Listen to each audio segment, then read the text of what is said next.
안녕하세요. 자스민TV에 오신 걸 환영합니다. 마음에 드시면 좋아요, 구독 부탁드릴게요. 왜 이렇게 어색하지?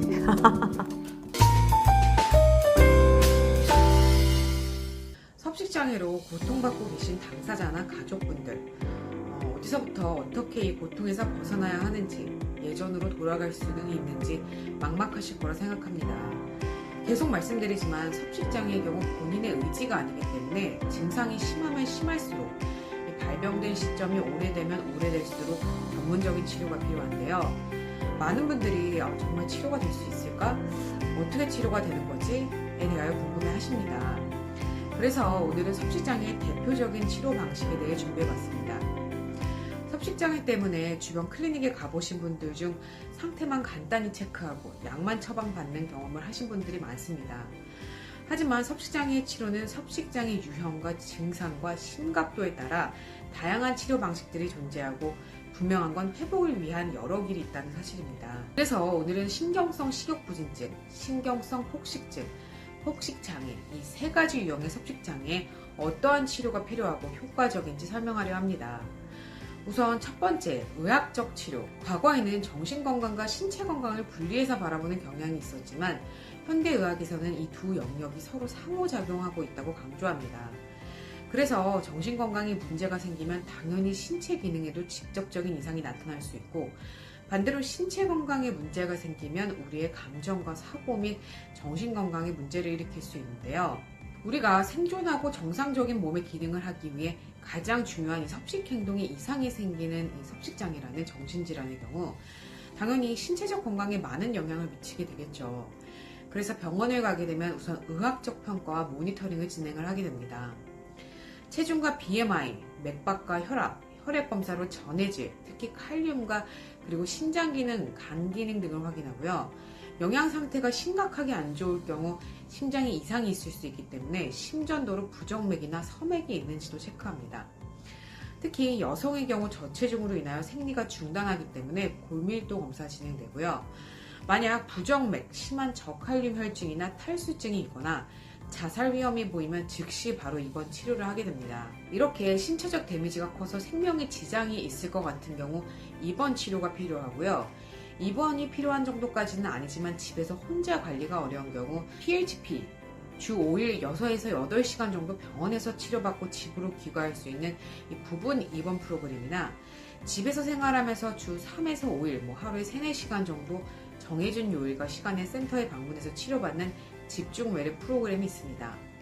이 부분 입원 치료나 집중 외래 프로그램은 미국에서는 상당히 활용도가 높지만 국내에서는 운영 병원이 비교적 드물게 활용되고 있는 것으로 알고 있고요.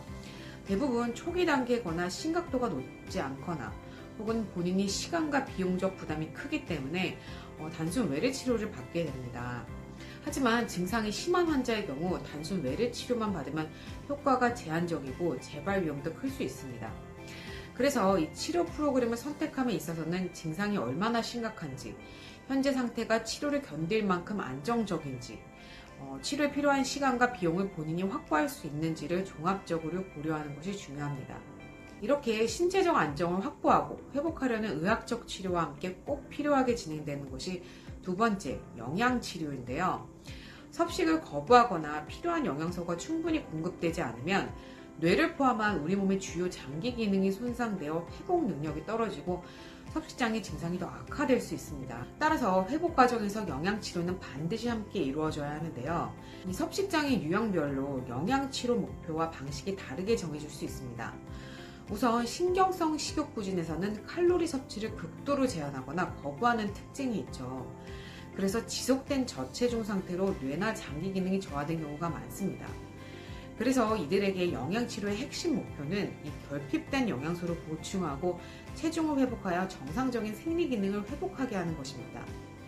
하지만 거식증의 경우 갑작스럽게 칼로리를 늘리면 이 체중 증가에 대한 극심한 불안으로 치료에 대한 저항심을 증폭시킬 수 있고 심장이나 신경 기능에 위험이 생길 수 있기 때문에 치료 초기에 소량씩 여러 끼로 나누어 하루 3끼와 간식을 포함하여 300에서 500칼로리씩 천천히 칼로리를 늘려가며 소화 부담과 식사 불안을 최소화하는 규칙적인 식사 패턴을 만들어주는 것이 매우 중요합니다.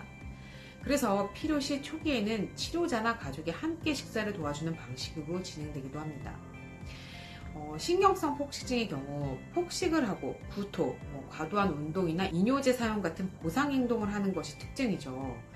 구토나 과도한 약물, 운동 등은 단순히 먹은 칼로리만 제거하는 것이 아니라 우리 몸의 수분과 전해질 외에 칼륨, 마그네슘 등 여러 영양소를 손실되게 만들기 때문에 이들에게는 단순히 칼로리 섭취를 늘리거나 줄이는 것이 아닌 손상된 영양 균형을 회복하고 폭식 구토의 악순환을 끊는 것이 치료의 핵심입니다. 이를 위해 가장 중요한 것은 규칙적인 식사 패턴을 회복하는 것인데요. 그래서 하루 3끼와 간식을 일정한 시간에 맞춰 섭취하며 공복 상태를 막고 이 단백질과 식이섬유가 풍부한 음식으로 포만감을 유지하는 것이 필요합니다. 그리고 반복적인 구토로 빠져나간 전해질이나 수분을 보충할 수 있는 식단을 고려할 수 있고요. 신경성 폭식증의 경우 빵이나 과자, 초콜릿, 피자 이런 자극적인 음식들에 있어 먹으면 안 되는, 피하는 음식들이 있습니다. 하지만 이러한 금기되는 음식들은 오히려 더 큰 집착을 유발하고 결국 폭식, 그리고 금기되는 음식이었기에 구토로 연결되는 악순환이 반복되는데요. 그렇기에 이러한 금기되는 음식들을 균형 잡힌 식단에 조금씩 다시 포함시킬 수도 있습니다. 자, 폭식장애의 경우 불리미아처럼 폭식은 반복되지만 구토나 이 먹은 음식을 제거하려는 보상행동이 없는 것이 특징이죠. 그래서 과도한 칼로리를 섭취하고 이것이 체내에 남아있는데요. 대부분 폭식을 할 때 빵, 과자, 인스턴트 이런 고칼로리, 고지방 음식들로 폭식을 하고 이러한 음식들은 대부분 단백질이나 섬유소, 비타민과 같은 영양소는 부족하지만 포화지방, 단순당, 나트륨 함량은 굉장히 높습니다. 그래서 단순히 체중 증가의 문제가 아니라 당뇨, 고지혈증, 고혈당 같은 여러 대사질환을 일으킬 위험을 높이는데요. 그래서 신경성 폭식증과 마찬가지로 폭식을 줄이기 위해 하루 3끼와 간식을 포함한 규칙적인 식사 구조를 만드는 것이 중요한데요. 식단은 포만감을 높일 수 있는 고단백, 고식이섬유 식품을 중심으로 구성하며 과도한 열량이나 고당분 음식은 제한하여 섭취하도록 합니다. 또한 혈당, 콜레스테롤, 중성지방 등 개인의 대사 상태를 평가한 후 이를 반영한 맞춤형 치료 식단을 계획하는 것이 필요할 수 있습니다.